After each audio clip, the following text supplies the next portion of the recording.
제가 그 전에 남명 선생하고 관련해서 공부를 하다가 퇴계 선생의 그 은행록을 보면서 이거는 같이 좀 공부를 한번 해볼 만하다 이런 생각이 들어서 그래서 퇴계 선생 은행록이 양이 엄청나게 많습니다.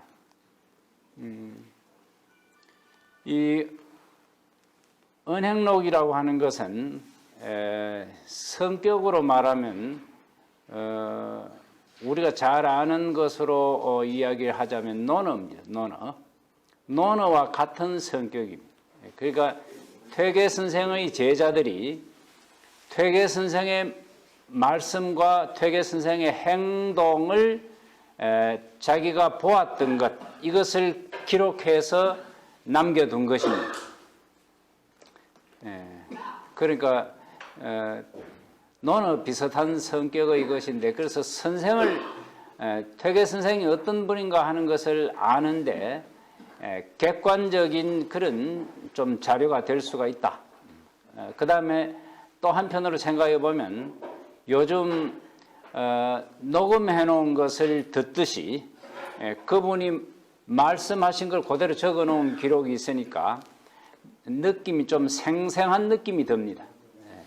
그래서 그런 측면에서 이 은행록을 공부를 하는 것은 그 옆에 가서 만나본 것과 비슷한 느낌이 들 수 있는 그런 측면이 있기 때문에 제가 이것을 해볼까 생각을 해서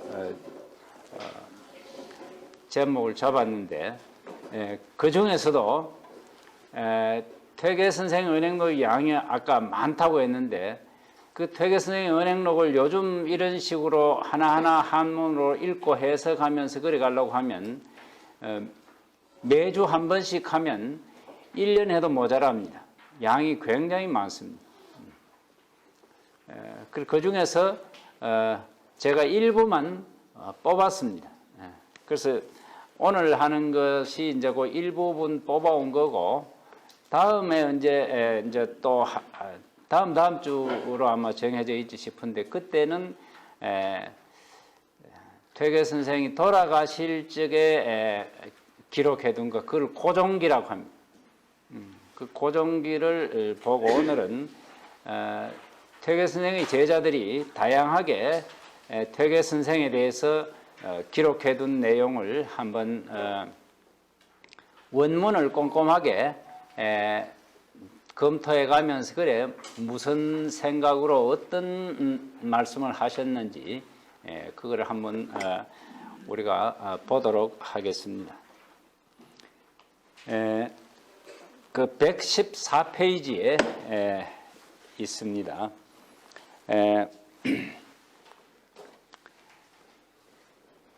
첫 번째 기록은 김부륜이라고 하는 분의 기록입니다. 김부륜이라고 하는 이분은 광산김씨인데 곧 퇴계 선생 사는 곳하고 머자는 곳에 지금 군자촌이라고 있습니다.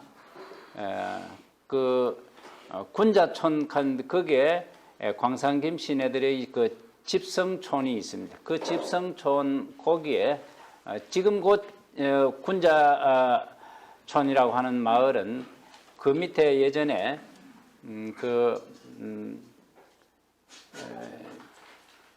내가에 있다가 강가에 있다가 이 댐이 되는 바람에 그 옮겨온 곳입니다. 옮겨온 곳인데 바로 그 근처에 이분들이 살았어요. 그러니까 김부륜이라고 하는 이분은 1531년생이니까 퇴계 선생보다 30세 젊어요.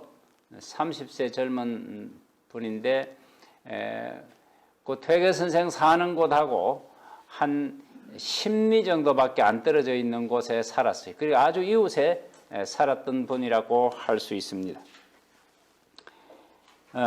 선생이왈 연년 12에 수논어 송제라. 이 선생이 말씀하셨다. 이 선생은 바로 퇴계 선생입니다. 퇴계 선생이 말씀하시기를 연년 12에 나의 나이 12살 때에 수논어 송제라. 수하는 말은 이제 받을 숫자인데 논어를 받았다 이 말은 논어를 배웠다는 뜻입니다. 수는 수학했다는 뜻이죠. 배울 숫자하고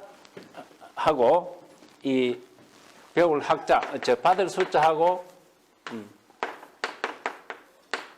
이 배울 학자 이렇게 쓰면 학문을 전수받았다. 수학이라는 뜻입니다. 송제, 송제로부터 송제는 자기 숙부인데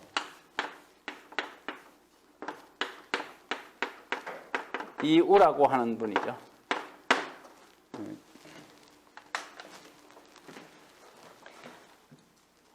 저 송제라고 하는 분은 진주 목사를 한 적도 있어요. 진주 목사를 하는 그 송제 선생을 만나기 위해서 퇴계 선생이 진주에 다녀간 적이 있습니다. 진주에 다녀간 적이 있고 그때 청곡사를 통해서 청곡사 지나서 금산못 옆으로 해서 지나가서 여기로 이제 진주 시내로 들어왔던 모양인데 그때 그 금산못 근처 지나가면서 시를 한 수 남긴 게 있어가지고 그게 지금 금산못 옆에 가보면 새겨놓은 시를 새겨놓은 글이 있습니다.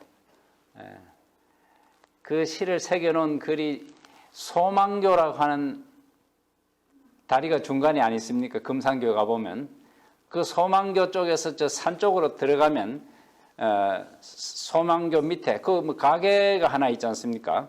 그 가게 밑으로 속 내려가면 뭐 조그마한 비석이 하나 세워져 있는데 거기에 새겨 놓았었는데 그 뒤로 이제 금산 쪽의 사람들이 중심이 돼 가지고 집을 하나 지었어요. 그래 가지고 그 제실 이름이 뭐 금산정인가 지금 그렇지요? 정자가 하나 있어 가지고 그게 퇴계 선생을 그 사모하는 사람들이 거기에 지금도 매일 거기에 나와서 뭐 거기서 시간을 보내고 뭐 있던데 그 이제 다 이 자기 숙부가 문과에 급제한 분입니다. 그 학식이 대단한 분인데 그 송제로부터 논어를 배웠다는 거죠. 제가 여기 말고 다른 데에서 제가 그 글을 제가 대구에서 글을 배울 적에 그 서원 이수락 선생에게 글을 배웠는데 그분이 퇴계 선생하고 같은 진성희 씨예요. 근데 퇴계 선생 후손은 아닌데 진성희 씨입니다. 그래서 퇴계 선생을 굉장히 존경하시는 분이고 그래서 퇴계 선생에 관한 기록들을 많이 알고 있어요. 그래서 어릴 적에 퇴계 선생이 송제한테 글을 배운 것에 관한 이야기를 하는데 제가 그때 참 이 서원 선생한테 들은 이야기로는 이 퇴계 선생이 12살 때부터 송제 선생 자기 숙부한테 글을 배우는데 늘 그 전날 배운 것을 오늘 가서 다 외워야 이제 말하자면 합격을 해야 이제 그다음 진도가 나간단 말이죠. 근데 그건 머릿속으로 단순히 외우는 데서 끝나는 게 아니고 해석을 분명히 할 수 있어야 되고 해석만 할 수 있어야 되는 게 아니고 그게 무슨 뜻인지 속 뜻을 다 알고 있어야 돼. 그런데 이제 머리 좀 좋은 사람들은 그 외우는 거 뭐 어렵지 않단 말이죠. 그래서 어렵지 않다고 생각해가지고 뭐 몇 번 외우고 난 뒤로 가가지고 그래 앉아 있다 보면 다른 사람들 하고 있는 이런 속에서 보고 있다가 그래 자기 차례 되고 외우려고 하다 보면 문득 생각이 안 나가. 여기 계신 분들도 혹시 그런 경험이 있는지 모르지만은 다 외에 있던 것도 조금 좀 약간 떨리는 그런 상황에서 쭉 하다가 이제 내 순서가 돼가지고 덜컥 외를 가면 갑자기 생각이 안 나요. 그 다음에 또 한 줄은 외는데 그 다음 줄은 생각이 안 나면 머리가 하얗게 됩니다. 아무 생각도 안 나요. 그런 경우가 있는데 이제 퇴계 선생도 늘 그게 걱정이 됐단 말이에요. 그래가지고 그 전날 달달달달 외워가지고 잘 알고 있는데도 오늘 아침에 이제 다시 가면 문 밖에서 어제 했는 그걸 또 한번 쫙 외워보고 그 다음에 마당으로 들어가가지고 또 그 자기 숙부가 계시는 그 방 앞에 고 가가 또 여러 세가지고 또 쫙 한번 외워보고 그래 해가지고 방에 들어가서 그래 외우고 했다고 하는데 그래서 어지간하면 퇴계 선생은 실수하는 일이 잘 없었다고 해요. 그만큼 철두철미하게 이제 준비를 했다는 이야기죠. 그런 이야기를 들었는데 송재생한테 한론 배울 적에 그렇게 참 그냥 자기 숙부라고 해서 쉽게 생각을 하지 않고 그렇게 참 엄하게 생각을 하고 자기도 준비를 철두철미하게 했다 하는 이야기를 들었는데 여기 이야기가 바로 그런 그러니까 논어를 송재 선생으로부터 논어를 배웠다.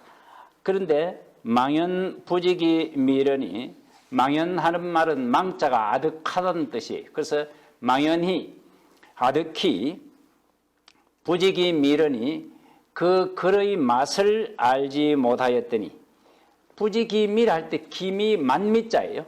그런데 음식을 먹는 것도 아닌데 만미자를 썼어요. 그럼 논어의 글맛이라는 뜻이에요. 그 맛이라는 말은 글맛을 알지 못했답니다. 논어 뭐 해석을 이리 하는데 그냥 무덤덤하게 그래 넘어갔지. 그 글의 제대로 된 맛을 알지 못했더니 지 모편의 주 이자하야 모편하는 말은 무슨 편인데 그때 기억이 안 났다는 거예요. 그래서 무슨 편에 이르러 가지고 주 이자 이치 이자를 주석해 놓은 그런 곳에 이르러서 모편에 이자를 주석한 곳에 이르러서 이치 이자를 딱 주석을 해 놓았는데 거기에서 자기가 황연 사유 득어심이라 황연하는 말은 황홀하다는 뜻이에요. 황홀하게 마치 마음에 터득함이 있는 듯 하였다. 그 이자를 주석해 놓은 부분을 탁 읽어보고 마음속에 이건가 싶은 생각이 들더라 이 말이죠. 그리고 황연하는 말은 무언가 깨닫고 나니까 속이 환히 밝아지는 느낌. 그래서 이건 황홀하다 하는 뜻으로 해석을 하는데 황홀하게 마치 마음에 터득함이 있는 듯 하였다. 그래서 변청할 문득 자기 숙부에게 청하여 말하기를 범사물지 당연자 위지 이호이까. 범하는 말은 모두라는 뜻이에요. 이게 무릇 하는 뜻인데 무릇이란 말은 모든 것한테 다 통할 적에 무릇 하는 말을 써요. 그래서 모든 것 이런 뜻이 들어있습니다. 그러니까 사물지 당연자 사물 가운데 마땅히 그러한 것 이것은 모두 이치라고 이르는 것입니까?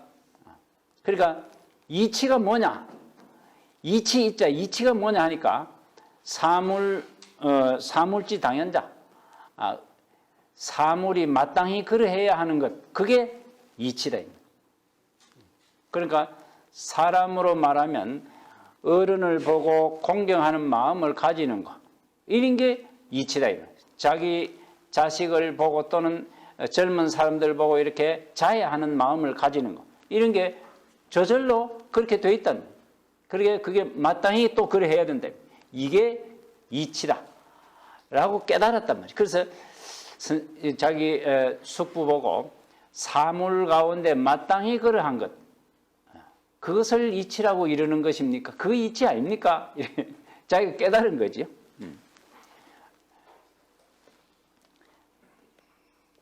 그래, 변청활하는 말은 여쭈어 봤다는 뜻입니다. 청하여 말하기를 하는 말은 질문한 거예요. 자기 말이 맞는지, 그래서 자기 숙부에게 확인해 본 것이죠. 사물의 마땅히 그러한 것을 일러서 이치라고 하는 것입니까? 그러자 송제 희왈, 송제가 기뻐하면서 말하기를 여자차 유어 하기리라. 네가 이제부터 배움에 깨달음이 있겠구나. 유오 할 때 오자가 깨달을 오자죠. 유어학, 배운 것에 대해서 깨달음이 있겠구나. 네가 이제 공부하는데 물리가 났다 이 말이죠.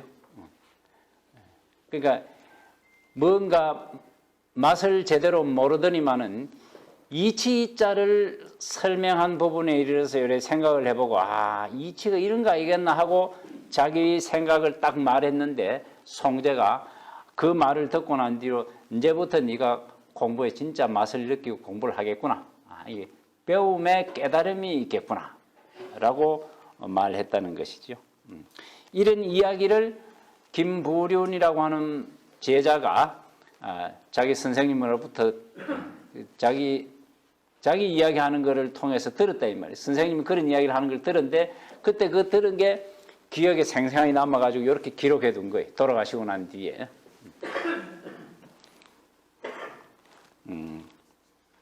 그러니까 퇴계 선생이 특별히 이 오늘날 알고 있는 그런 인물들 가운데 이 성리학 이론에 있어서 최고의 인물이라고 이야기를 하는데 그 성리학의 핵심이 리자예요. 이치 이자예요. 이치 이자에 대해서 어릴 적에 특별히 남들보다 관심이 있었다는 이야기죠. 요 말이 아주 재미가 있는 거예요. 그 퇴계 선생이 12살 때 논어를 배우기 시작했는데 그때 처음에는 무슨 소리인지 글 맛도 모르고 이러는데 이치 이자 보고 그만 뭔가 깨달음이 있었다는 거예요. 그러니까 그 뒤로 이분이 우리 학계에 이 성리학이라고 하는 것이 안향 시절에부터 들어왔어요. 그러니까 고려시대 중기부터 들어왔지만은 조선 초기에 이르기까지 성리학의 이론에 관해서는 제대로 아는 사람이 없었어요. 제가 그 성종시대의 학자들에 관해서 그때 한번 꼼꼼하게 조사를 해본 적이 있었는데 조선 초기에 성종이라고 하는 임금, 1400년대 후반기에 임금 노릇했던 분이지요. 그 성종 임금이 굉장히 호학하는 군주였어요. 그래서 사람들한테 글 잘하는 신하들을 불러가지고 자주 모여서 이런저런 토론을 많이 하는데 성리학에 관심이 많았어요. 그런데 신하들이 성리학에 밝은 사람이 없어요. 이가 뭐며 기가 뭐냐 이렇게 물으면 옳게 대답해 주는 사람이 없어요. 그 실록에 다 남아있는데, 기록이 남아있는데 그 기록을 읽어보면 지금 이제 우리는 그런 조선시대 성리학 흐름을 다 알고 있는 입장에서 읽어보면 야, 성종 시절에 그렇게 우리가 이 성리학적 어떤 지식이 부족했던가 보다 이런 생각이 든단 말이죠. 그런데 그 성리학이 이제 바로 이 퇴계 선생으로 인해 가지고 성리학이 꽃을 확 피우게 됐어요. 그러니까 그 꽃을 피우게 된 그 어릴 적에 그 12살 때 이 퇴계 선생이 이치 이자에 남들은 그런데 별로 관심을 안 가질 그런 글자잖아요. 이치 이자가 그렇게 관심의 대상이 될 게 아니란 말이죠. 그런데 이분은 그 글자에 특별히 관심이 있어서 그만 이제 글 읽는 맛이 거기서부터 생겨났다라고 할 정도니까 이게 의미 있는 구절이란 말이죠. 그 다음 선생이 자은 요거는 이제 이덕홍이라고 하는 분이 기록을 해 둔 것입니다. 두 번째 이덕홍. 이덕홍은 1541년생인데 퇴계 선생보다 40살 적지요. 근데 이분은 영천 이씨예요. 영천 이씨인데 바로 퇴계 선생 살고 있는 곳에서 뭐 한 1km 정도밖에 떨어져 있지 않는 바로 이웃에 살았던 분이에요. 만년에 가장 가까이서 퇴계 선생을 오랫동안 모신 분이 바로 간제 이덕홍이라고 하는 이분입니다. 선생이 자은 선생이 스스로 말씀하셨다. 그 뒤에 말은 선생의 말씀을 그대로 기록해 둔 것입니다. 오덕 심경 이후에 시지 심학지 연언과 심법지 정미라. 내가 심경을 얻은 그러한 뒤에 심경을 얻어본 뒤에 심경은 책 이름인데 마음을 이야기해 놓은 것만 뽑아 놓은 책이에요. 이게 심경은 그 사서삼경 가운데에서 마음 심자하고 관련된 부분 이것을 뽑아서 그 출전을 밝히고 그 다음에 거기에 대한 주석을 다양하게 달아놓은 거예요. 그리고 이 심경의 제일 첫머리에 들어있는 것이 우리가 제일 많이 아는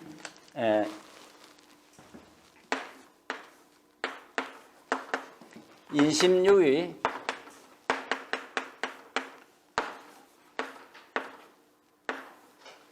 도심유미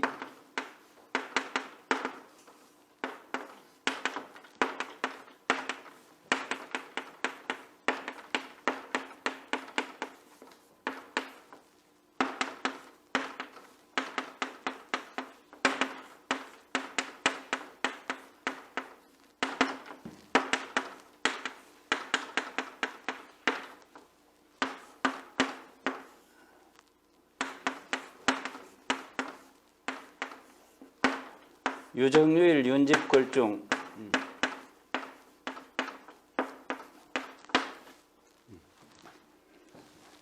인심은 위태롭고 도심은 미세하다.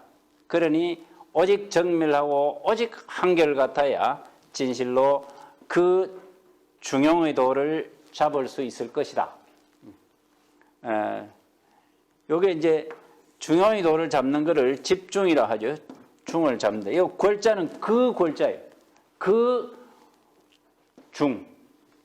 중용의 도를 잡을 것이다. 그러니까 인심 도심 하는 이 말이 이 서경에 나오는 말인데 인심 도심 하는 말이 사람의 마음과 도의 마음캔데 이게 사람의 몸뚱이를 갖고 있기 때문에 자기도 모르게 욕심을 부릴 수 있는 것, 그 마음을 인심이라고 해요. 그리고 인심은 욕심을 부릴 수 있는 마음이에요. 그리고 욕심을 부릴 수 있는 인심은 그걸 그대로 놔두면 위태롭다는 거예요. 위태로워요. 위태롭단 말은 나쁜 짓을 하기가 쉽단 말이죠. 그런데 도심은 그럼 뭐냐니까 도를 생각하는 마음이에요. 그런데 사람이 인심이 있으면서도 마음 한편으로는 아이고 내가 남의 걸 그래 욕심내가 되겠나? 이렇게 해서 남이 농사 지었는 것에 내가 손을 안 대려고 하는 마음이 있단 말이죠. 근데 마음속으로는 남이 농사 지은 거지만은 내가 배고플 적에 지나가면서 그걸 먹고 싶은 생각이 있어. 딸기밭에 지나가면서 딸기를 하나 좀 따먹으면 좋겠다 싶은 생각이 있는 거라. 그게 인심이라. 그런데 도심이 들어가지고 그거를 말린다고. 근데 인심은 늘 불쑥불쑥 나오려고 하니까 위태롭고, 도심은 그거를 말려야 되는데 그거는 미세하다고. 작을 미세. 도심이 큼지막하게 자리를 잡고 있으면 인심 그게 있어도 눌러버릴 건데, 인심하고 도심이 마음속에서 작용할 적에 인심이 이길 가능성이 많은 기라. 그러니까 사람이 이 인심과 도심이 마음 안에서 서로가 다투다가 인심이 이기면 옳지 않은 짓을 하는 거예요.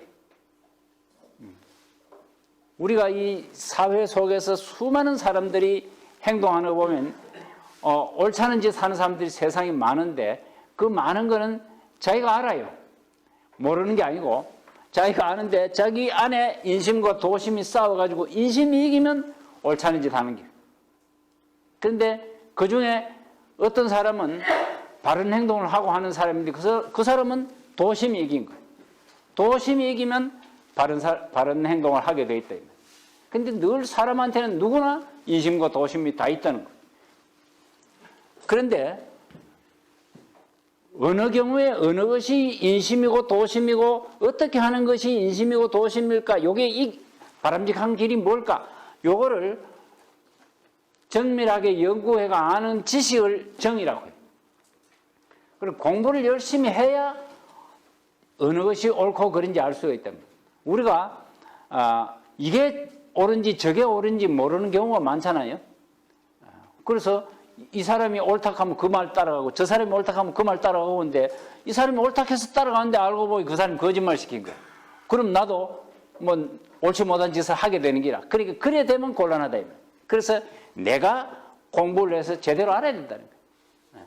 요게 제대로 아는 것을 정의라 하고, 그 다음에 아는 것을 실천하는 것을 일이라고 해요. 그래서 한결같다라는 말은 한결같이 실천한다는 뜻이에요. 그렇게 하면 중용의 도를 잡을 수 있다는 거예요. 이 이야기가 이제 심경의 첫머리에 나와요. 그리고 이와 같은 이 마음하고 관련된 기록들이 있는 것을 쭉 뽑아가지고 책을 한 권 만들어 놨는데, 그 책이 이름이 심경이에요. 그래서 심경은 송나라 시대에 만들어진 책이에요.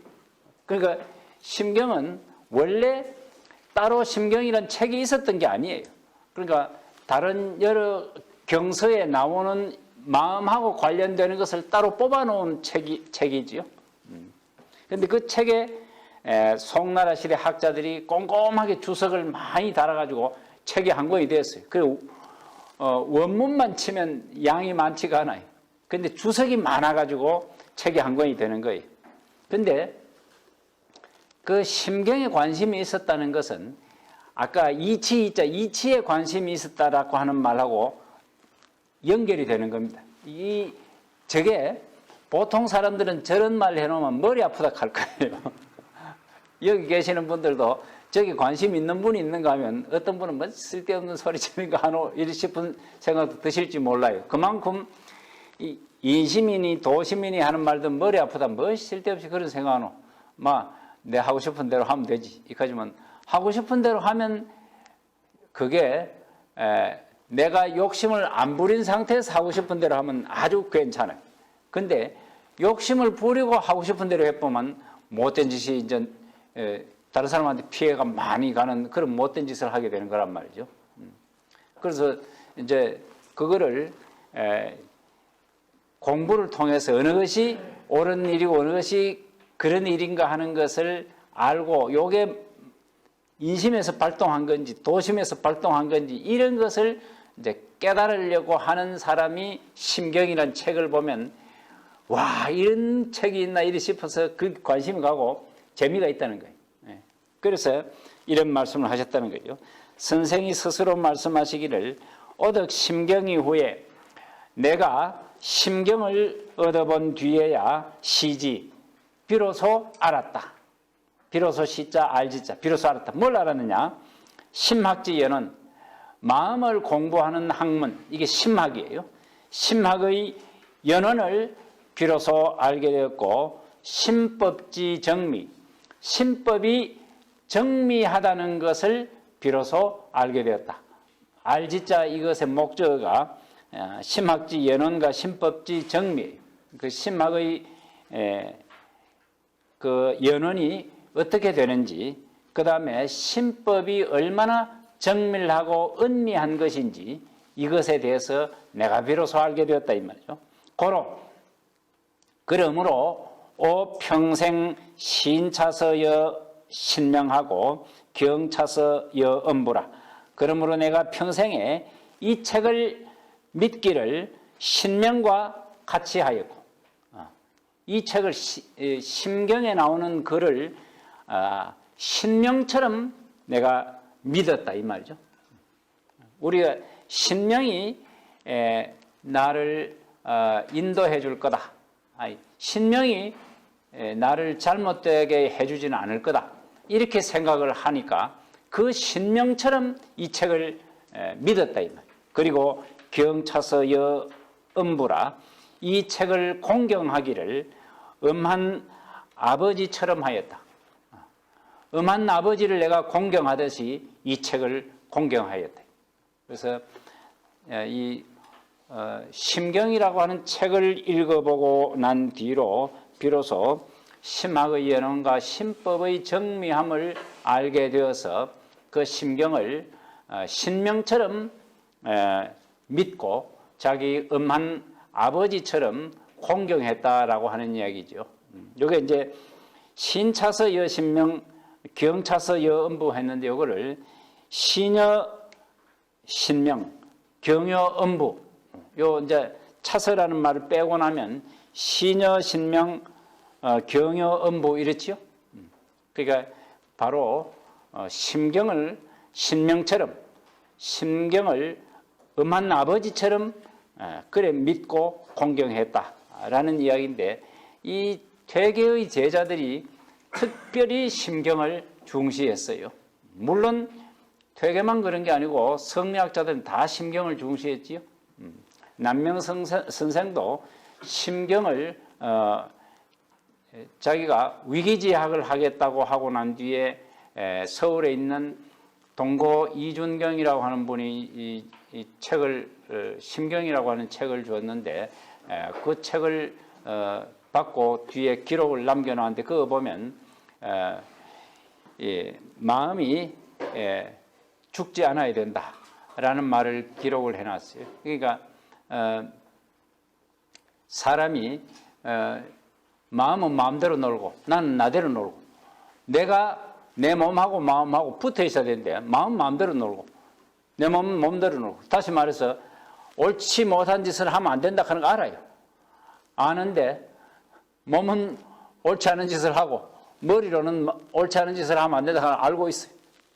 그렇게 몸과 마음이 따로 놀면 그러면 마음은 없어진 거 한 가지라. 그래서 그거를 마음을 잃어버렸다 하는데, 마음을 잃고 난 뒤, 마음을 잃어버리고 나면 사람은 살아 있어도 그거는 죽은 거와 같다는 거예요.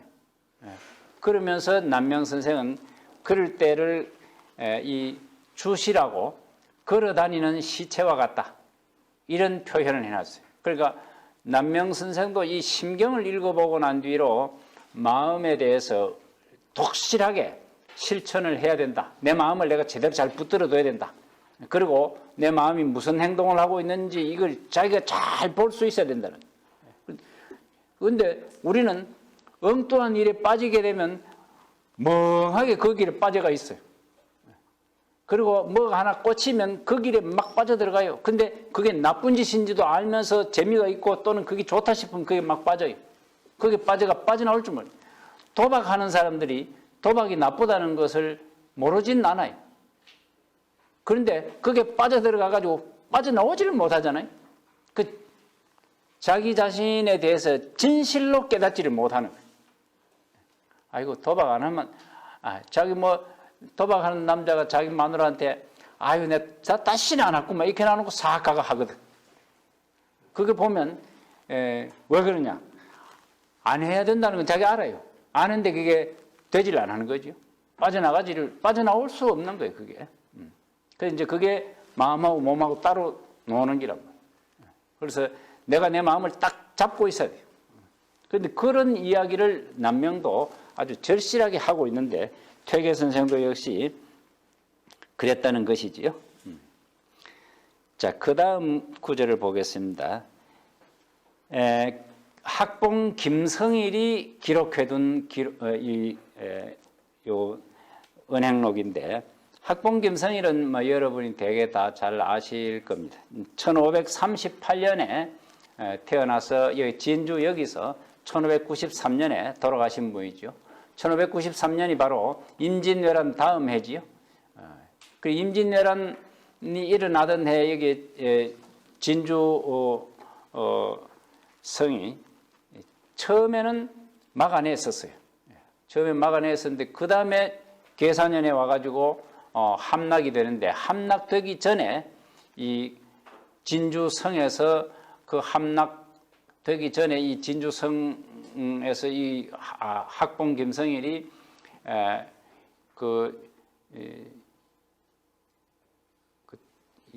방비하는 일에 골몰하다가 여기서 죽게 됩니다. 그러니까 60도 제대로 안 됐을 나이란 말이죠. 1538년에 태어났으니까 93년이면 56세.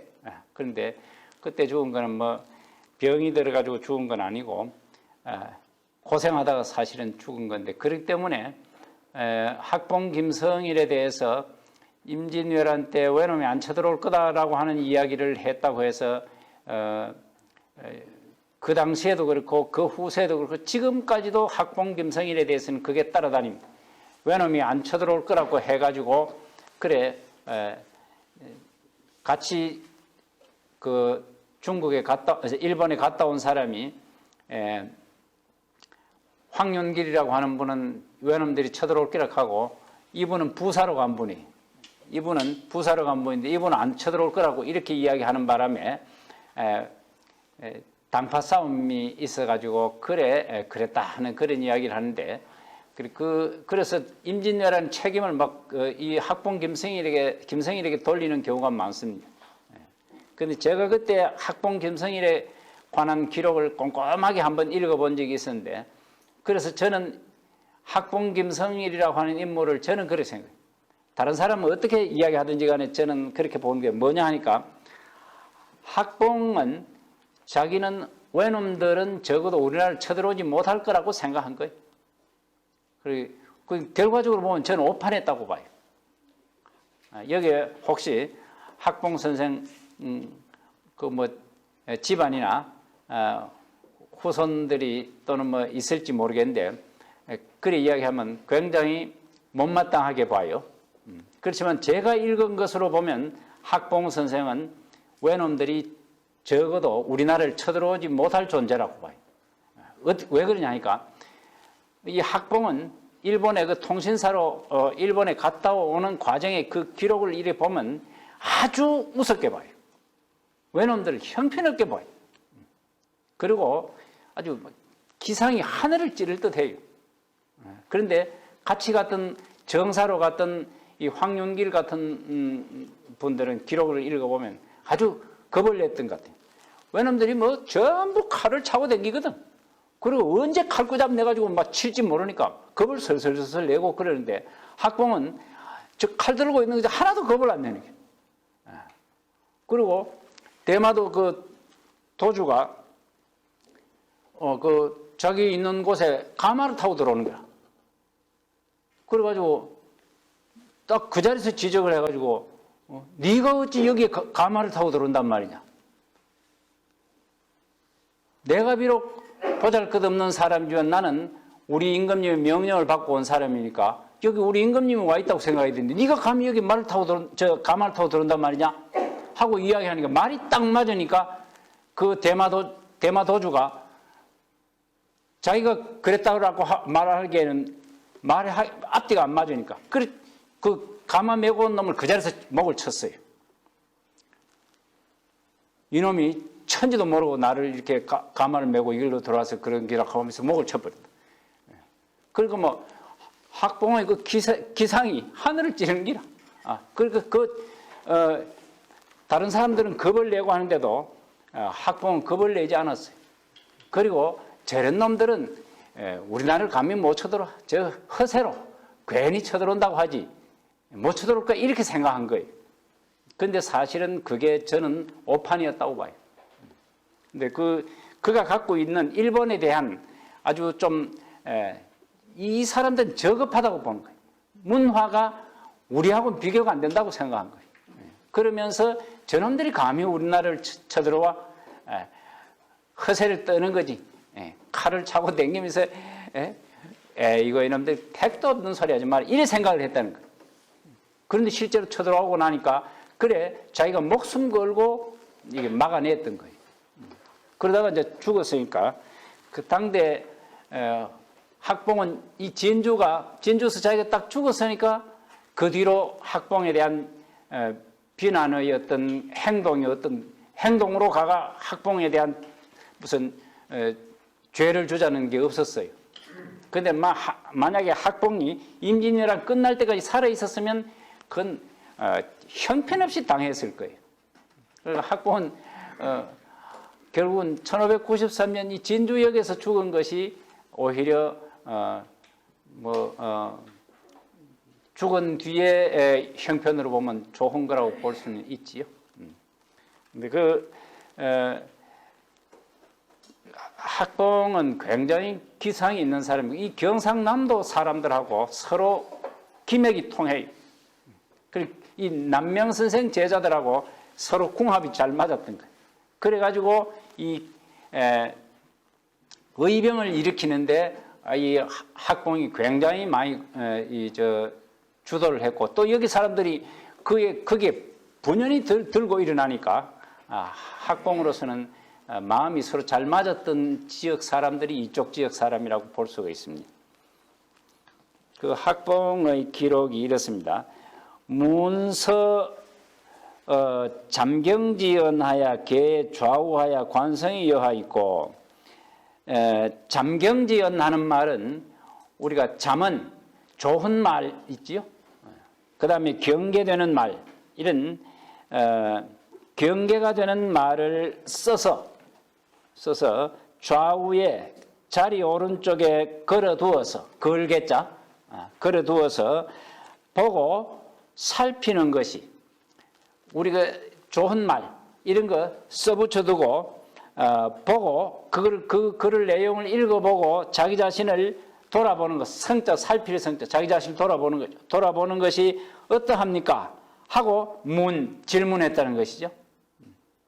자기가 선생님 좋은 말 이게 써두고 그거를 늘 보면서 자기 자신을 반성하는 거 이게 어떻겠습니까? 하니까 당연히 좋을 거다 이래 대답을 할 줄 알았는데 이 선생이 말씀하시기를 고인 반우 괴장의 개 유명이라 옛날 사람들은 소반이나 그릇이나 그 다음에 안석 괴자는 안석이라는 뜻입니다.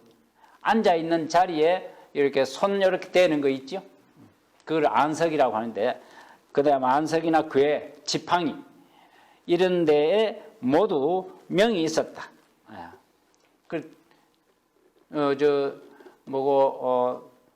남명 선생 같은 경우는 혁대에다가 명을 글을 하나 새겨놨어요. 그 다음에 금명 해가지고 차고 다니던 칼에다가 명을 하나 새겨놓고 있어요.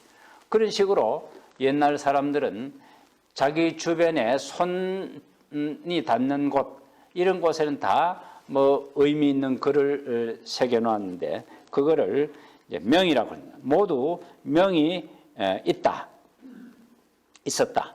다음 신무 경성주의 실적. 다만 옛날 사람들도 그래 했다 이 말이죠. 그런데 다만 마음에 경계하고 반성하는 실상이 없으면, 경성주의 실 할 때 경자가 경계한다는 뜻이죠. 경계하고 반성하는 실상이 없으면 잠서만벽이라도 역장시불견하니 고하익죄리요. 잠서가 경계가 되는 말이, 경계가 되는 글씨가 벽에 가득 차더라도, 막 좋은 글이 벽에 가득 차 있다 하더라도 내가 정말 경계하고 내가 반성하는 그런 실상이 없다면 역장시불견하리니, 또한 장차 보아도 보이지 아니하리니 고하익죄리요. 진실로 무슨 이익이 있겠는가. 실제로 자기 자신이 보고 경계하는 마음이 있어야 되지. 글자만, 좋은 글자만 나열해가 놨어. 그럼 남들이 떠가고 보면 야 좋은 글 많이 써붙이나 하고 이러고 그렇게만 쓰는 거 아무 소용이 없다. 자기 몸에 실제 경계해가지고 반성하는 그런 실상이 있어야 된다. 실상이 없다면 시불견이라, 보아도 보이지 않는다 하는 이 말이 기가 막힌 말이죠. 보아도 보이지 않아. 좋은 글 그거 써붙여놨는데 눈에 보이긴 한데 그게 마음에 와닿지 않은 기라. 그 보아도 보이지 않는 기라. 마음이 없다 이 말이죠.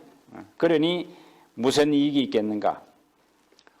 위학은 학문하는 것은 여장횡거, 장횡거와 같이, 장횡거는 횡거, 이거 호가 횡거지요. 이 장횡거 이름이 뭐죠? 장제, 실을 제자, 장제라고 하는 분이 호가 횡거입니다. 그 장횡거 선생이 주유의, 낮에는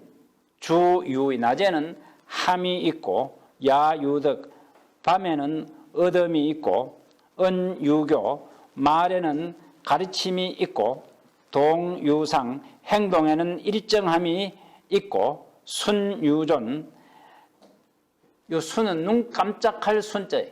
눈 깜짝할 사이에도 마음에 둠이 있고 식유양, 식은 숨 쉴 식자인데 숨 한 번 쉬는 사이에도 자기 자신을 수양함이 있다면 차심상존이 불방이라, 이 마음이 항상 존재해서 불방이라, 방하지 아니할 것이다. 이 방자는 내칠 방자예요. 이 방이란 말은 그 맹자에 나오는데, 맹자에 보면 자기 집에 소와 개와 닭이 있으면 그 개와 닭이 집을 나가면 그거를 찾을 줄은 아는데 자기 마음이 밖을 나갔는데 그거는 마음 찾을 줄은 모른다 하는 말을 했어요. 그리고 개와 닭이 집 나간 거, 이거를 방이라고 해요. 방자, 이게 놓을 방자라. 집 나갔단 말이에요. 그런데 그거를 다 찾을 줄 알아요. 그런데 자기 마음이 나갔는데 그거 찾을 줄은 모른다. 마음은 내가 헛생각하고 허황한 생각하고 못된 생각을 하고 있는 이 마음은 내가 다 잡을 줄 모른다는 거예요. 그 마음 다 잡는 거를 구방심이라.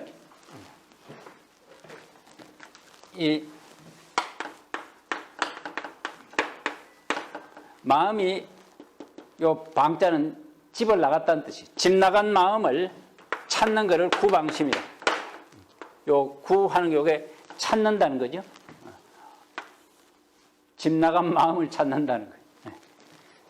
근데 그 방심의 방자 바로 그런 것이죠. 그래서 이 마음이 항상 존재해서 마음이 내 몸을 떠나지 아니할 것이다.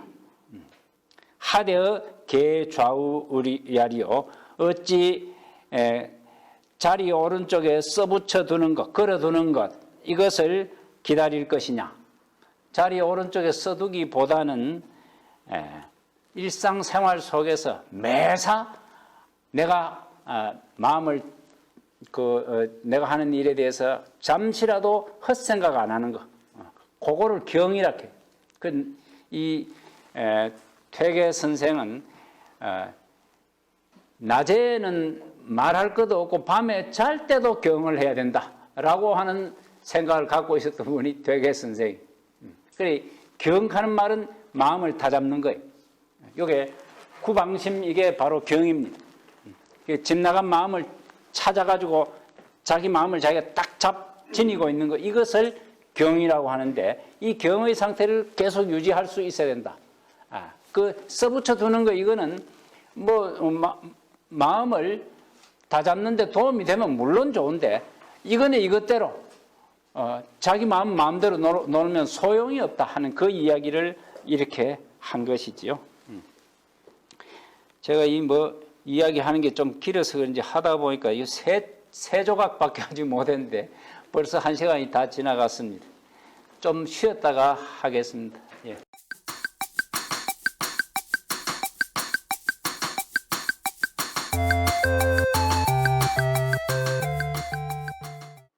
덕콩이 문, 덕콩은 자기 이름이죠. 내가 선생님께 질문을 했다. 선생님께 여쭤보았다.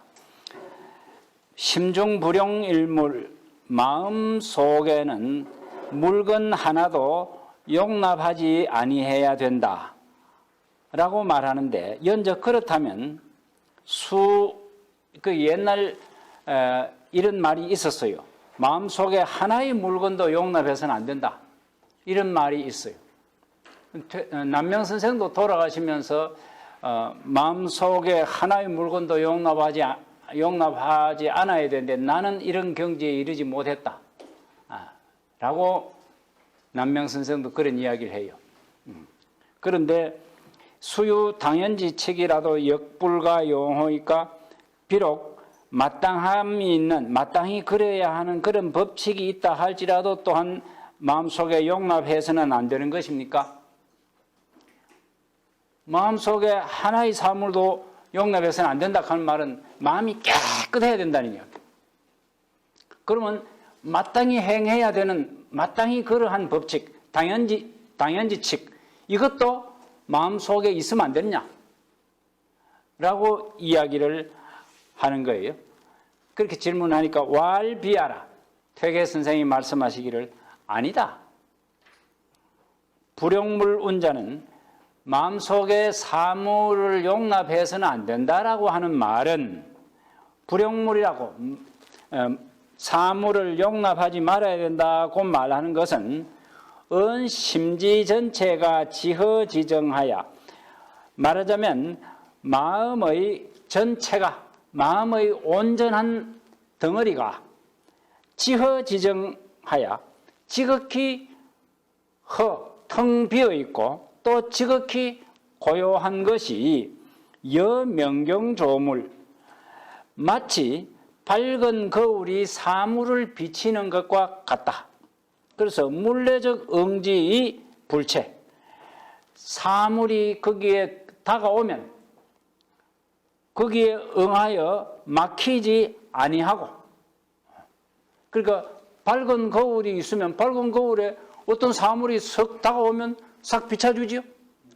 그게 더러우면 더러운 대로 깨끗하면 깨끗한 대로 그대로 비춰주는 게 그게 막힘이 없단 말이에요.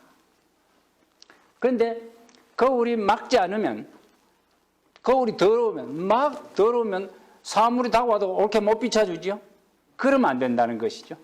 그러니까 이게 사람의 마음이라고 하는 것은 하나의 사물도 용납하지 않으면 안 된다 하는 용납해서는 안 된다 하는 말은 밝은 거울처럼 티끌 하나 없는 깨끗한 거울이 돼야 다가오는 대로 비춰줄 수 있다 이게. 그런데 하나의 물건이라도 용납하면 어떻게 되느냐 하니까 티끌이 그만큼 묻어 있다는 거예요. 그러니까 하나의 물건을 용납하면 조금 묻어 있다는 거고 많이 용납하면 막 거울이 엉망진창이라는 거예요. 그 거울이 엉망진창이면 사물이 다가와도 비춰줄 수가 없지요. 그런 식으로 지금 설명하는 것이죠. 그래서 물거적 여고의 사물이 가고 나면 옛날과 같다. 그 텅 빈 거울 그거는 밝은 거울은 사물이 오면 비춰주고 사물이 가고 나면 뭐 텅 빈 옛날처럼 텅 비어 있어요. 여고이 허명이라. 옛날과 같이 텅 비고 박다. 그게 이제 하나도 허용하지 않는다. 이 한 물건도 허용하지 않는다는 뜻이다 이 말이죠. 이 잡생각이나 편견 이런 생각이 하나도 없고 깨끗하고 고요하고 비어있다. 욕심이라고는 일체 요만큼도 없는 이런 마음가짐을 말한다는 뜻이죠. 약 개착일물 연이 점경이면 만약에 하나의 사물이 그 자기 마음에 개착 매여서 붙어 있다면 연이 점경 마치 진흙이 거울에 점점이 붙어 있는 것과 같다면 도부득 허명 정일 기상이라. 결코 허명하고 정일한 기상을 얻지 못한다. 텅 비어 있으면서 밝은 기상, 그 다음에 고요하면서 한결같은 그런 기상을 얻지 못한다. 그러니까 마음에 하나의 사물도 용납하지 않는다라는 말의 뜻은 욕심 또는 사욕 이런 것들이 그 마음에 없어야 된다는 거다. 그런 것이지 당연지척, 말하자면 마땅히 그러한 법칙 이런 것도 가지면 안 되느냐 하면 그건 아니라는 거지요. 그러니까 마음에 한 가지 사물도 욕심이라고 하는 것이 마음에 하나도 남아있지 않는 이런 상태가 이게 불용일물이라는 거예요. 그런데 우리 마음을 돌아보면 한 하루에 10분이라도 내 마음이 허명한 상태가 있는가? 이래 돌아보면 10분도 허명한 상태를 이루기가 어려워요.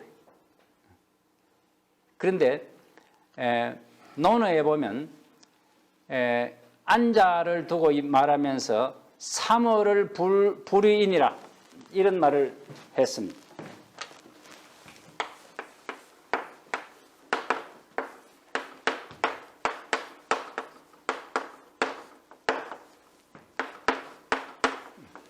석 달 동안 인을 어기지 아니했다 익혔어요.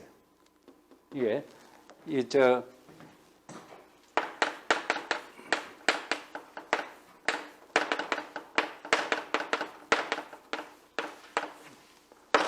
안자를 두고 공자가 그런 말을 했습니다. 삼월불이인 이런 말을 했어요. 석 달 동안 인을 어기지 않았다 이랬는데 인을 어기지 않았다 이 말은 여기서 말하면 마음속에 욕심하고 관련된 이런 게 하나도 없었다는 거예요. 그게 불용일물한 상태가 석 달 동안 유지됐다는 뜻이에요.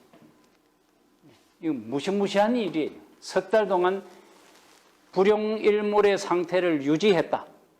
이거 얼마나 대단한 일인지 몰라요. 그리고 그거는 우리 생각해 보면 잠시도 우리 사욕을 완전히 사욕에 떠난 마음, 허명한 마음을 제대로 간직하고 있는 시간이 얼마나 쉽지가 않아요.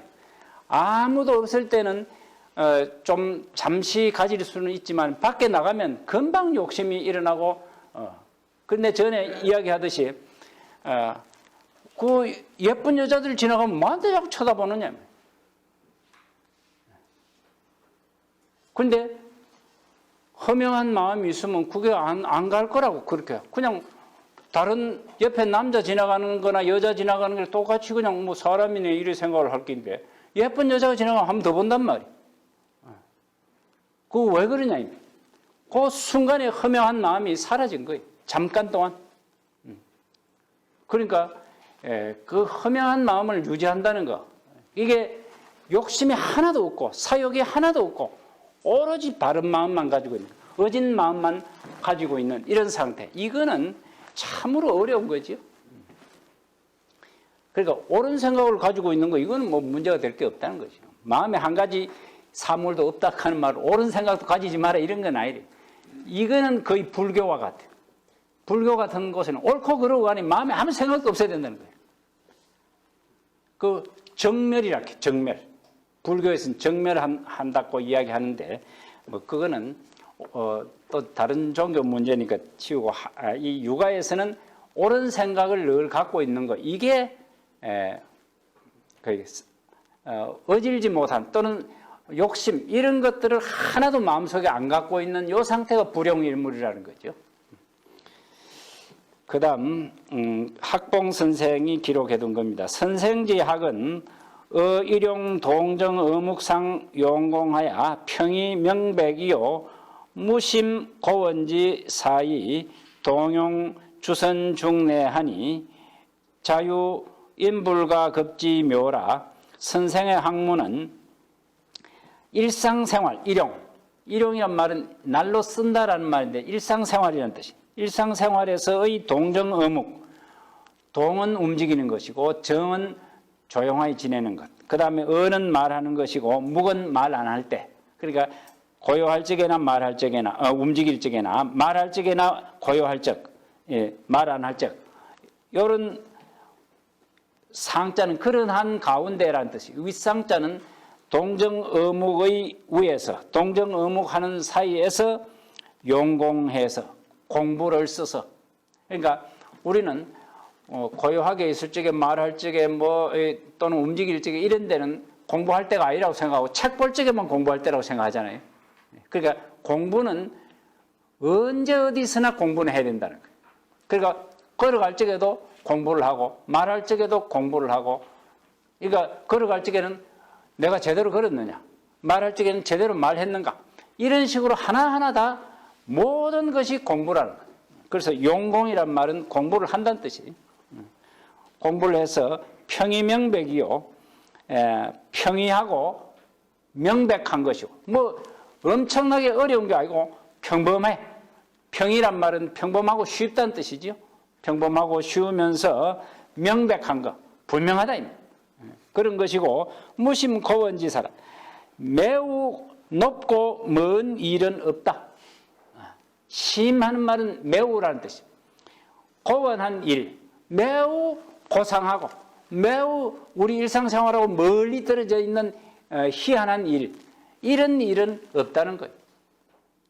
퇴계 선생의 공부는 우리 일상생활에서 지극히 평소에 누구나 행하는 그런 일에 공부를 하는 것이지 무슨 제자리에서 공중부양하는 거 이런 거 연습하고 이런 거 관심 가지고 이런 거 없다. 전혀 이상한 일을 안 한다는 거죠. 그리고 동용 주선 중내니 움직일 적마다 동용 이 공부한 것을 써서 주선 중내 주선하는 일을 처리하는 걸 주선이라 해요. 요즘 누가 그 일을 주선하였나 이런 말 하지 않습니까? 그 주선이란 말은 두루주자하고 돌선자인데 이건 두루 돈다는 말 글자 그대로 새기면 그 말은 어떤 일을 처리한다는 뜻이에요. 그 동용주선에 일을 처리할 적에 얘에 딱 맞는 것 중례. 중례가 중자가 가운데 중자가 맞을 중자예요. 중례란 말은 얘에 딱 들어맞다 이 말이에요. 얘에 딱 들어맞게 하였으니 그러니까 모든 경우에 움직일 적에는 움직일 때 고요할 때는 고요할 때 말할 적에는 말할 때 말 안 해야 될 때 안 하는 거 그때 예의에 딱 맞는 거 요게 퇴계 선생이 행했던 방법이니 자유인불가 급지묘라 이것은 저절로 보통 사람들이 미칠 수 없는 묘함이 있다. 그 우리 일상생활에서 뭐 특별하게 이분이 별난 일은 안 하는데 일상생활에서 딱 알맞는 행동을 하더라. 그게 보통 사람들은 마음대로 안 되더라. 보통 사람들은 조금만 기분 좋으면 과하게 표현을 하고 조금만 기분 나쁘면 과하게 기분 나쁜 표시를 하고 그러면 남이 나를 이렇게 화를 돋워요. 화를 돋우면 참다가 그만 확 성을 한번 낸단 말이지. 근데 내가 참았지만 결국 이번에는 안 되겠다. 이렇게 하면서 성을 내거든. 근데 그 끝까지 참을 때까지 참고 그 다음에는 이 점잖게 말해가지고 이제 내가 다음에는 참지 않을 거다. 그러니까 그런 행동을 하지 마라. 이렇게 말하면 상대방이 딱 말을 거치도록 행동을 거치도록 그렇게 말을 해야 되는데 하나만한 말을 했다가 나중에 상대방이 또 더 열을 내게 하면 그건 결국 성을 벌컥 내요. 그게 사람이라. 그런데 퇴계 선생 같은 분은 늘 얘에 딱 맞았다는 거예요. 딱 알맞게 행동했다는 것이. 딱 알맞게 늘 행동하면 이게 학봉 김성일이 볼 적 그랬다는 건데요. 학봉 김성일이 안 볼 때는 안 그랬는지 모르겠어요. 그런데 늘 이랬다면 이게 성인이에요. 만약에 늘 이랬다고 하면 그는 성인인 거지요. 그만큼 이게 어려운 겁니다. 척이 전물에 일이지성하여 자기 자신을 대처하고 또 남을 척이 전물이라 할 때 물자 요거는 사물이라 할 때 물자는 남이라는 뜻이에요. 내 아닌 모든 사람을 물이라고 해요. 그래서 기자와 짝이 되는 말을 요게 기와 짝이 되는 말을 보면 요 물이라고 이렇게 이야기해요. 요거는 그 다른 말로 사람 인자를 내와 남, 자기와 자기 아는 모든 것. 이 물자가 우리가 무리를 빚는다 이런 말 하지요. 무리를 빚는다면 많은 사람들이 아이고 그거 그래가 되겠나 이런 생각을 가지는 것을 물의라고 하죠. 그 물자는 물건이라는 뜻이 아니고 많은 사람이라는 뜻이에요. 그 인자와 뜻이 같아요. 많은 사람이란 중인이라는 뜻이에요. 물자가. 그래서 척이 전물이라 할 때는 척이는 자기 자신을 어떤 일에 대처해서 어떻게 행동하느냐. 그 다음에 요 전물은 다른 사람을 어떻게 대접하느냐. 다른 사람 남을 대접하는 전물이라고. 그리고 척이와 전물에 일이지성하여 한결같이 지극히 정성스러운 것으로 지성으로서 척이 전물을 해서 무일점 비사지심이라 한 점의 비루하거나 속이려는 마음이 없었다. 퇴계 선생은 자기 자신의 행동이나 남을 대접할 적에 지극히 정성스러운 마음 이것을 썼기 때문에 한 점도 비루한 마음이 없었고 한 점도 남을 속이려는 마음이 없었다. 그 다음 정사성이라고 하는 분의 기록입니다. 정사성이라는 분은 1545년생이에요. 그러니까 퇴계 선생보다 44살 젊은 사람이니까 아주 퇴계 선생 돌아가실 적에 이 사람 나이가 한 26밖에 안 된 아주 젊은 분이지요. 시좌의 서재에 선생이 위 제좌 제인할 서재에서 선생님을 모시고 앉아 있었다. 시좌라 할 때 모실 시자 앉을 좌자 내가 모시고 앉아 있었다 이 말이죠. 서재에서 이 말이죠. 서재에서 선생을 모시고 있었는데 선생이 위 제좌 제인할 선생께서 자리에 앉아 있는 여러 사람들에게 말하기를 유자의미 자별하니 유자의 선비된 사람의 그 선비된 사람이라고 하는 그 선비의 그 의미가 스스로 특별하니 우리가 선비하지만 선비 유자의 뜻이 특별하다 이 말이에요. 우리가 예사로 선비유, 유학, 유 이런 말은 예사로 쓰는데 유자의 뜻이 특별하니 공문의 비유요. 문장 제주, 요게 문예예요. 문장 제주에 뛰어난 것, 공자는 제주가 특별한 걸 공이라 해요. 공자가. 공문예는 문예에 특히 뛰어난 제주가 있는 것. 그러니까 글 잘 쓰는 것, 이 말이. 글 잘 짓는 것. 문장력이 뛰어난 것, 이것이 비유야, 유자가 아니고 그게 선비 아니다 이 말이에요. 우리 오늘 생각에 한문 잘하고 글 잘 짓고 이러면 그만 선비라고 안 하겠나 이 말이죠. 그게 선비가 아니라는 거예요. 그 다음에 취과제 비유야라. 과거에 합격하는 걸 취과제라 해요. 과제하는 말을 과자는 과거라는 뜻이고 제는 합격하는 걸 말, 급제한다는 뜻이에요.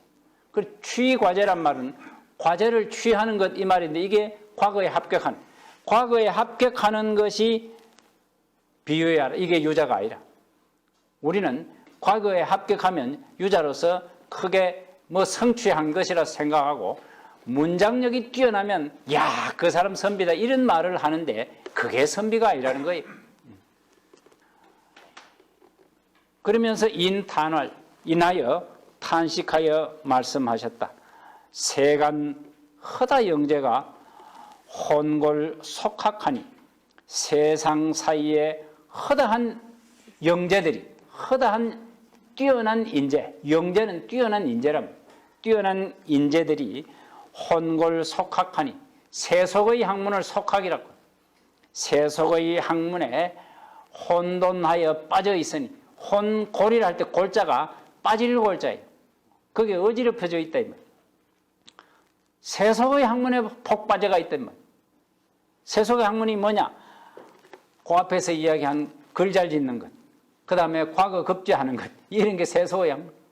세속의 학문에 빠져 있으니 갱유 시민이, 다시 어떤 사람이, 요 시민이 할 때 심자 요거는 어찌 심자예요.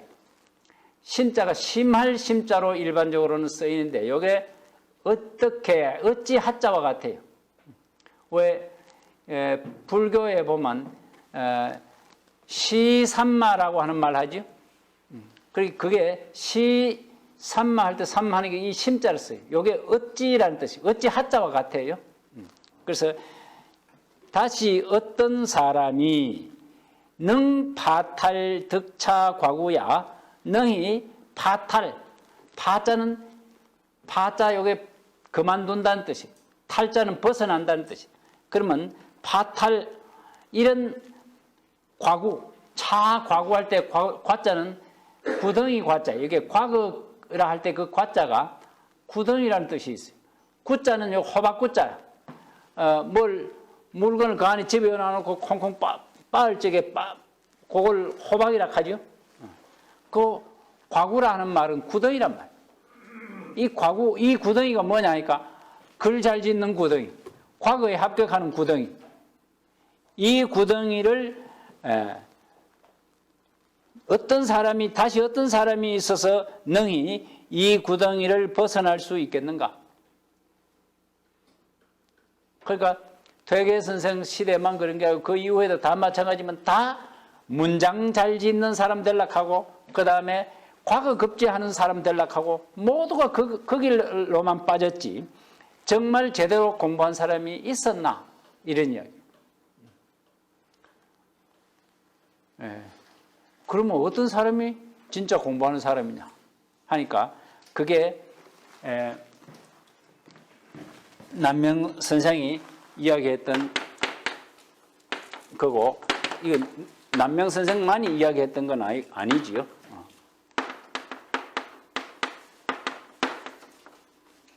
그걸 위기제학이라. 자기 자신의 그 인물, 사람 됨됨이, 이것이 제대로 되기를 위하는 학문이.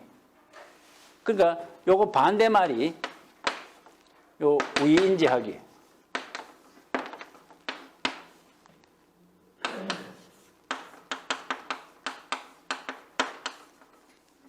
위인제학은 남한테 보이기 위한 학문이에요. 남한테 보이기 위한 학문이라는 것은 실력이 있다, 이렇게 인정받아가지고 그 다음 실력이 있으니까 높은 자리에 가야 돼. 그래가지고 권력도 있고 그 다음에 그 권력을 이용해가 부도 쌓아요. 그렇게 하려고 공부한 것을 위인제학이라. 오늘날 공부해가지고 다 너 뭐 할래? 공부하노? 이러면 뭐 대학교 가기 위해서 합니다. 그러면 대학교 간 사람들 보고 너는 왜 다 서울대학교 목표라? 그럼 서울대학교 만데 가려고 하노? 서울대학교 가야 뭐 오늘날 지금 이번 대통령 당선자도 보니까 서울대 출신들을 막 장관을 많이 뽑대요. 그러니까 서울대 가야만 출세한다는 거예요. 그 출세가 뭘 거고? 이래 나중에 자꾸 가서 물어보면 출세하면 권력을 부릴 수 있고 출세하면 돈을 벌 수 있다 이거예요. 그럼 맨 부귀예요, 부귀. 목표가 부귀라. 그 부귀를 목표로 하는 공부 그거는 위인지학이라. 돈 많이 벌면 뭐 하겠어요? 돈 벌이 가지고 남한테 떵떵거리려고 하는 거야. 권력 가지고 뭐 하려고 하는 남한테 떵떵거리려고 하는 거야. 요 위인지학 이건 결국은 남한테 보이기 위한 학문이고 그리고 결국은 남한테 좌절을 주는 학문이에요. 결국은 나중에 마지막에는 남한테 좌절을 줘요. 그 사람 그 요즘 텔레비전 내 드라마 어쩌다 한번 보면 네가 어찌 감히 우리 집안하고 결혼하려고 하노 이런 말 해요. 세상에 그런 말이 어디 있는지 모르겠어요. 그건 옛날에 뭐 종일 경우에 네가 종아인 내하고 결혼하려고 하는 이런 말이 있지만 요즘 그런 거 없어졌는데 감히 네가 우리 집안하고 결혼하려고 하는 그런 말이 세상에 어디 있는 그 말은 뭐냐니까 우리가 부자인데 네 가난한 사람이 가난한 사람 부자하고 그게 결혼 안 된단 말이냐 말이야. 무슨 그런 말이 있네. 의식이 그렇다고. 웃기는 의식이 지금 가득 차 있는 거예요. 지금 신분 제도가 없어졌다 해놔놓고 없어지지 않고 이상한 생각을 갖고 있는 거예요. 그 돈 많고 권력 있는 거 이거를 뭔가 엄청난 것이라고 생각을 그런 사고방식이 위인지학이에요. 그 옛날부터 안 된다 한 거예요. 그러니까 사람 되는 공부가 위기지학이에요. 제대로 된 사람. 근데 저거 뻔히 알면서도 사람들이 아무도 위기지학을 안 하려고 해. 사람 되는 공부 그거 하려고 하면 그게 무슨 소용이 있나 돈 많고 벼슬 높은 게 좋다는 거예요. 대놓고 그래 이야기해요. 지금도. 그러니까 세상이 사람 된 사람은 적고 돈에 눈이 벌겋고 권력에 눈이 벌건 거예요. 그러니까 저는 만약에 사람들이 뭐라고 하면 딱 자리를 내놓지 싶은데 안 내놓고 딱 버티고 있잖아요. 그러니까 온갖 사람들이 막 물고 늘어지는데도 그래도 그 장관 하려고 그렇게 해가지고 욕을 얼마나 얻어먹고 그랬잖아요. 그런데 지금 또 요즘도 또 그래요. 변함이 없다 하니 그게 자리가 얼마나 차지하고 싶은지. 그런데 우리 몰라서 그렇지 그 자리를 제안했을 때 거절한 사람도 많이 있었어요. 우리는 그건 잘 모르지요. 누가 거절했다, 누가 사양했다 이런 말은 잘 모르는데 사실은 그런 사람도 많아요. 많은데 우리는 그런 사람 잘 모르고 누가 발표도 안 한단 말이에요. 그런 거는. 그런데 정말 욕심이 많은 이 공부한 목적이 뭔데 내가 그 자리에 한번 가려고 공부했는데 나한테 기회가 왔는데 내가 왜 안 한단 말이지 이 생각을 하는 거죠. 그 위기지학을 그러니까 남명이 위기지학 하겠다고 하니까 그때 당시 사람들이 좀 기겁을 한 거예요. 30살 무렵에 남명이 위기지학을 하겠다고 하니까 저 한창 때 말이지 위기지학 한다고 하면 저 출세 포기한 기거든. 저렇게 앞날이 창창한 사람이 출세를 포기를 한다고 하니 기가 막힌 일. 그런데 용기가 너무 대단하더라고요. 그래가지고 자기가 아는 친구들이 그 책을 심경이라든지 대학이라든지 이런 책을 주면서 야 나는 못하는데 너 정말 대단하다 하고 이 존경을 표한 거예요.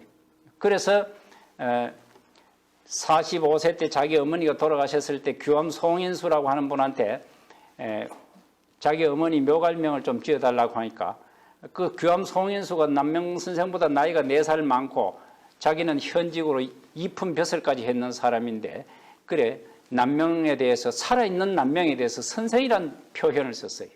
그건 참 놀라운 표현이에요. 자기는 할 수 없는 일을 이 사람이 했다는 거예요. 그래서 남명을 그렇게 대단하게 평가를 했는데 그게 위기지학을 그거 아무나 하질 못한다는 거예요. 그게 퇴계도 위기지학하는 사람이 없다고 지금 탄식하고 있는 것이죠. 그 다음 보겠습니다. 여인 논변의 유소 불합적 유공 기지소견이 혹유 미진하야 불주 선입하고 불분 인기하야 허심 주역하야 구지어 의리하고 질지어 전훈하야 기연이 합리 유계적 경여 변설하야 기여 해피지 혹하고 구견이 혹유 미안이면 즉 사기종인이라 고로 인막불 열복이라. 이덕홍의 기록인데 남들과 더불어 논변할 적에 남들과 더불어서 이것이 옳은지 그른지 논의하여 분별할 적에 유소 불합적 뜻이 합치되지 아니한 것이 있으면 소불합 합치되지 아니한 바가 있으면 아니한 것이 있으면 곧 유공 오히려 두려워했다. 뭘 두려워했느냐? 기지소견이 자기의 견해가 자기가 본 것이 본 바 이 말은 자기 견해가 이 말. 자기의 견해가 혹유미진하야 혹 극진하지 못함이 있어서 부주 선입하고 내가 내가 견해가 미진함이 있을까 두려워해서 유공할 때 공자가 고까지 그래. 오히려 자기의 견해가 혹시 미진함이 있을까 두려워해서 부주 선입하고 선입이란 말은 먼저 갖고 있는 선입견이라는 거예요. 선입견을 주장하지 아니하고 선입견이란 말은 자기가 이미 알고 있는 것, 알고 있는 그걸 가지고 주장하지 아니하고 불분인기하여 남과 나를 구별하지 아니해서 사람들은 자기가 지식이 있고 퇴계 선생 정도 되는 것 같으면 우리가 생각해 보면 다른 사람하고 이야기할 적에 자기하고 안 맞아. 그러면 네가 잘못됐다. 당연히 그렇게 생각할 거란 말이지. 그런데 퇴계 선생은 저 사람이 자기보다 아는 것이 적은 사람일지라도 아는 것이 적다고 단정을 하지 않는 거예요. 그래가지고 자기와 남을 구분하지 아니하고서 그래서 상대방이 한 이야기도 일리가 있는가 없는가를 곰곰이 생각해 본다는 것이죠. 그래서 허심주역하여 마음을 텅 비우고 마음을 텅 비운 채 허심하여 주역이란 말은 요게 날일 주자 날일역이라 해요. 날인다는 말이 뭐냐 하니까 실이 복잡하게 얽혀 있는 것을 하나하나 그걸 실머리를 찾아가지고 다스리 내는 걸 이걸 주역이라 해요. 실머리를 하나하나 찾아가는 거예요. 그러니까 제대로 이 실이 얽혀 있는 것을 풀어내는 것을 주역이라고 해요. 그래서 마음을 텅 비운 채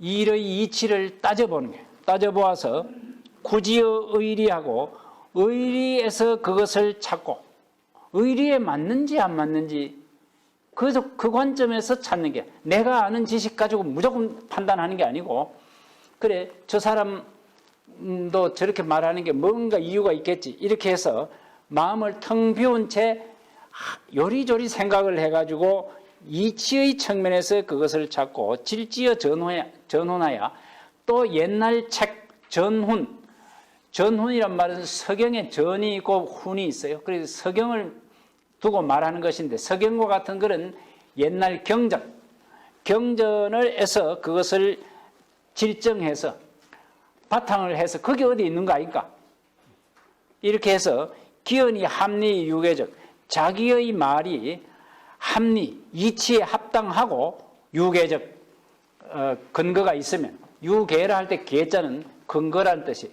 그래서 자기의 말이 이치에 합당하고 근거가 있다면 경여 변설하여 다시 그와 더불어 변설을 해서 그 자기 근거 있는 점을 꼼꼼하게 따져서 말해가지고 기어 해피지 혹하고 그 사람의 의혹을 풀어주기를 기약하고 기하는 말이 기약할 기자. 그래서 자기가 다시 차분하게 말해서 그 사람의 미혹된 생각을 풀어줄 수 있기를 기대하고 구견이 혹여 미아니면 자기의 옛날 견해가 혹시라도 편안하지 아니함이 있으면 자기 옛날 견해가 혹 조금 이건 내가 예전에 좀 잘못 생각했구나 하는 그런 측면이 있으면 즉 사기 종이라 곧 자기 견해를 버리고 다른 사람의 견해를 따랐다. 자기가 옳지 못하다는 생각이 들기만 하면 즉시 자기 견해는 버리고 옛날 다른 사람이 주장하는 그 견해를 즉시 따랐다. 근데 퇴계 선생같이 학문이 대단한 사람이 자기보다 못한 사람의 이야기를 즉시 딱 들어보니 내가 그때 잘못 생각했다. 자네 말이 맞다. 이렇게 딱 하기가 쉽지가 않단 말이죠. 그런데 퇴계 선생은 자기가 생각해보고 옛날에 자기 생각이 좀 옳지 못하다는 생각이 들면 즉시 사기 종인했다. 자기 생각을 버리고 사자 버릴 사자. 자기 생각을 버리고 종인이라 다른 사람의 생각을 따랐다. 고로 인막불 열복이라. 그 때문에 사람들이 퇴계 선생을 좋아하여 복종하지 아니함이 없더라. 열복하지 아니함이 없더라. 퇴계 선생을 다 좋아하고 복종하는 까닭이 뭐냐? 자기보다 여러모로 보아서 남들이 다 실력이 부족하다 싶은 사람의 말도 그 사람이 그건 또 잘 알 수가 있거든. 그런데 그 사람 말 딱 들어보고 옳다 싶으면 딱 옳다고 인정해 주는 거야. 그리고 내가 그 전에 좀 생각이 미진했어. 이렇게 인정을 딱 해버린다. 그러니까 사람들이 퇴계 선생을 좋아하고 또 퇴계 선생의 말을 복종하지 않을 수 없습니다. 퇴계 선생의 말이 정말 그거 참 옳은 생각을 옳다고 이야기하는 분이니까 저분 말씀을 따르는 게 안 좋겠나 생각이 든다 이 말이죠. 그 다음 우성전이라고 하는 분의 기록이에요. 우성전이라는 분은 맹안동 사람인데 1542년에 태어난 분이죠. 이분도 퇴계 선생보다 41살 적은 분인데 선생이 상활, 퇴계 선생께서 항상 말씀하시기를 불능사기 종이는 학자지 대병이라 능히 자기를 버리고 남을 따르지 못하는 것, 자기 견해를 버리고 남의 견해를 따르지 못하는 것이 학자지 대병이라 학자의 큰 병통이다. 학자가 대개 자기 견해를 포기를 못하는 게. 근데 그게 병통이라는 거지요. 옳지 않으면 자기 견해를 금방 버릴 줄 알아야 된다는 거예요. 그런데 옳지 않음에도 불구하고 어거지를 부리는 거예요. 그런 경우 많잖아요. 우리 일상생활에서도 그런 걸 많이 볼 수가 있습니다. 천하지 의리 무궁한데 천하의 의리가 끝이 없는데 우리가 몰라서 그렇지 다 까닭이 있는 이치를 가지고 이야기하는 수가 있어요. 그러니까 천하의 의리가 무궁한데 기가 시기 비인이리요 어찌 자기만 옳다 하고 남을 그러다 하겠는가? 이 세상에 다른 사람들은 옳은 견해를 가지지 않고 자기만 옳은 견해를 가지란 법이 어디 있느냐 이 말이죠. 그 퇴계 선생이 그런 이야기를 했다는 거죠. 그 다음 범여인 논변이 미개체면 무릇 사람과 더불어서 논의하여 분별할 적에 자기와 뜻이 합치지 못하는 곳에서는 미개체를 할 때 개자는 미합이라 할 때 합자와 같아요. 딱 들어맞는 것을 개합이라고 하지. 개합하지 아니하면 역 불거왈 불씨라 하고 또한 문득 옳지 않다라고 말하지 않고 자기하고 안 맞으면 자네가 잘못 봤네 이렇게 말하기가 쉬운데 퇴계 선생님 그래 말 안 한다는 거예요. 그러니까 불씨라 옳지 않다라고 말하지 않고 다만 이렇게 말했다 이 말이죠. 의리 공불여시이라 의리가 아마도 이와 같이 아니할 것이다. 내 생각에 의리로 봐서 이와 같지 않을 듯해. 이렇게 말하지 틀렸어. 아니야 이렇게 말 안 하더라 이 말이죠. 이런 게 이제 사람들로 하여금 말에 그 신임을 하게 하는 그런 측면. 내 생각에는 그게 안 맞을 것 같은데 모르겠어. 이렇게 말한단 말이야. 그러니까 틀렸어. 아니야. 뭐 불시란 말은 틀렸단 말이야. 옳지 않다. 이렇게 말하지 않고 공불 여시이라. 의리가 아마도 이와 같지 않을 듯하다. 이렇게 말할 뿐이더라 이 말이죠. 그 정도 말이지 상대방이 기분 나쁠 정도로 잘못이야. 네가 잘못 알고 있어. 이렇게 말한 적은 없다 이 말이죠. 그 다음 학본 김성일의 글입니다. 선생이 왈 김전필은 비학문저인이라 종신사업이 지제 그게 간자가 되어 있는데 잘못됐습니다. 물을 문자입니다. 오자가 나옵니다.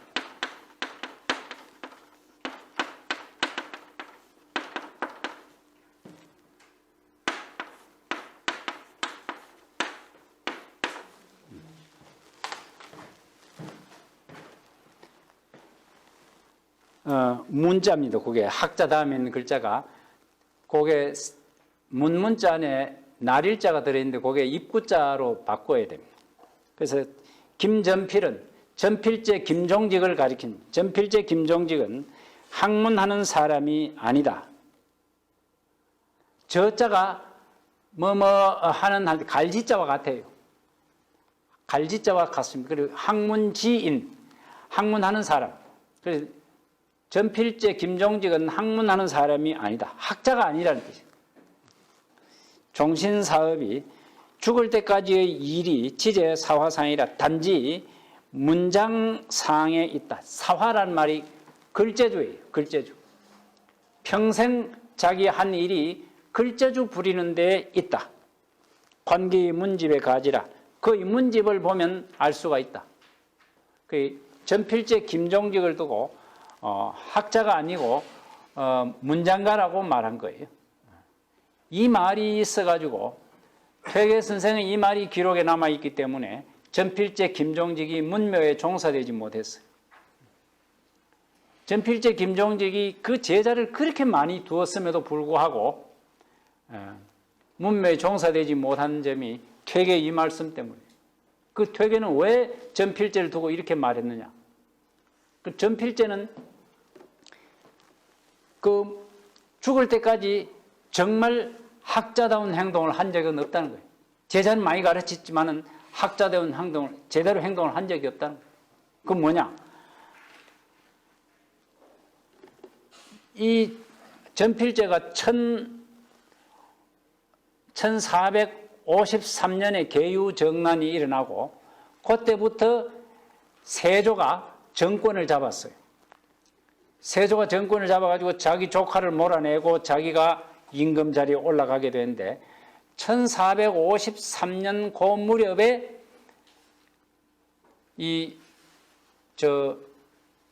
전필제 김종직은 세조가 잘못했다고 글을 지었는데 그게 뭐냐 그러니까 조의제문. 조의제문 하는 그런 아주 명문이 그런 글을 지었는데 그 뒤에 1456년에 3년 뒤에 전필제 김종직이 문과에 급제해가지고 벼슬했어요. 그러니까 그 자기가 비난했던 세조가 임금 노릇하고 있을 적에 자기가 비난해놓고 그때 자기가 가서 벼슬했어요. 그러니까 그거를 두고 학문하는 사람은 그렇게 할 수가 없다는 거죠. 이게 전필제한테 지금도 남아있는 빠져나갈 수 없는 구멍이에요. 자기가 비난한 글이 멋진 글이 있는데 그 글은 글이 지었으면 세조 때만 벼슬 안 해도 괜찮아요. 그걸 좀 더 있다가 성종 때 벼슬했으면 괜찮아요. 그런데 세조 때 자기가 벼슬길에 나가고 문과에 급제해버렸어요. 문과에 급제해가지고 벼슬길에 나간 거예요. 그런데 그게 학자로서 할 일이냐. 그리고 요즘 말로 하면 전두환 정권은 마구 비판해 놔놓고 그 밑에 가서 장관을 해요. 그러면 사람들이 얼마나 우습다고 보겠느냐 이 말이에요. 그리고 뭐 벼슬에 목을 맸나 왜 저러나 이런 이야기를 할 거란 말이죠.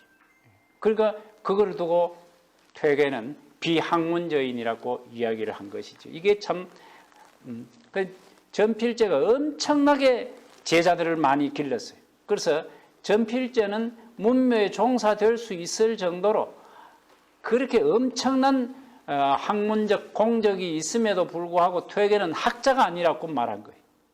그리고 이 말 한마디가 고마 나중에 조선 말기까지 가도 퇴계가 그래 말했는데 그 부정할 수 있나? 이렇게 이야기하기 때문에 결국은 문묘에 종사되지 못했어요. 그 퇴계가 워낙 신망을 얻었기 때문에 퇴계의 한마디 말은 법이에요, 법. 그러니까 임금보다 더해요. 임금은 나중에 바꿀 수가 있는데 임금의 견해는 나중에 다른 임금이 들어서가 바꿀 수가 있는데 퇴계의 말은 어떤 사람도 못 바꿔요. 그래서 결국은 안 된 거지요. 이 말이 무서운 말입니다. 그 시간이 다 돼버렸는데 제가 그 뒤에 남명 선생하고 관련되는 글이 조금 있는데 그거를 다음에 시작할 적에 잠깐 하고 그래 고정기를 하도록 하겠습니다. 오늘은 이거로서 마치겠습니다.